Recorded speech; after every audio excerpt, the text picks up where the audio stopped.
Hi, Eric Borzeski here with Dave Wedzik.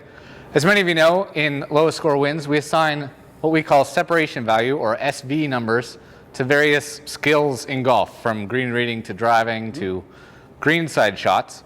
One of the greenside shots you might choose to hit is a pitch shot.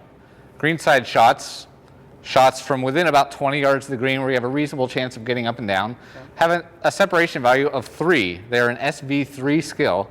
The scale only goes to 4, so they're pretty far up there. This is a place I can really save some strokes and separate myself from other golfers. Right. And this is a little demonstration of what we do in our clinics and stuff when we're teaching pitching in particular. If we put 2 balls, It's a great test for your skills. Right, it's a great test for your skills to see if you have the pitching technique down. This drill isn't, or this video is not really a technique video. Right, we'll talk a little bit about it, but yeah. It's kind of a way to check yourself. We put 2 balls here, about 1 ball apart, and Dave is going to do this improperly, this one, okay? And we're going to see what happens. So I'm going to go ahead and say I'm going to try to hit this more like a pitch or a chip, and where I'm going to actually try to, keep my hands forward, kind of hit a low kind of chip shot kind of. Okay. Dude. All right, so 1 ball went in the air and the other one went along the ground. That wasn't good. So what are you going to do this time?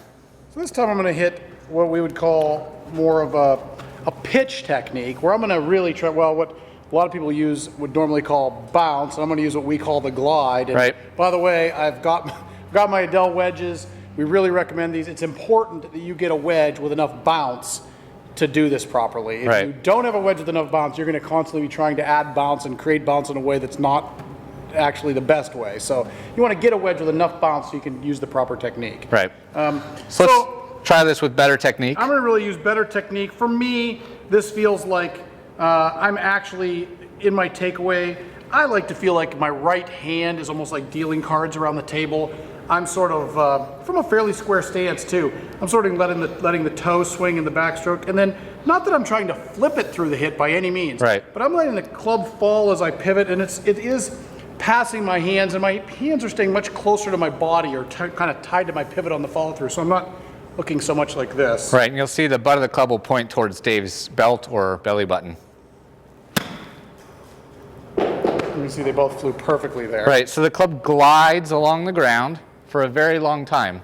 Let's see how far the club will glide along the ground. So that's with 2 balls. I'm going to set Dave up with 3 balls now. And we're going to go ahead and do this with 3 balls, trying to use the bounce properly. So this is a great test. That's 3. How about 4, Dave? I don't know. Let's see. You're going to have to do this really well. Going to have to use the technique just right. Let's go ahead and make this work with 4 balls.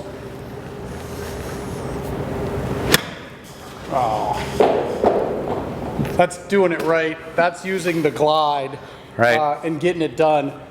Test yourself. Put 2, 3, even 4 balls. Send us a video if you can do 5. We'd love to see it. Yeah, heck, if you can do 4, we still want to see it. Yes. But 5, really get it out there. All right.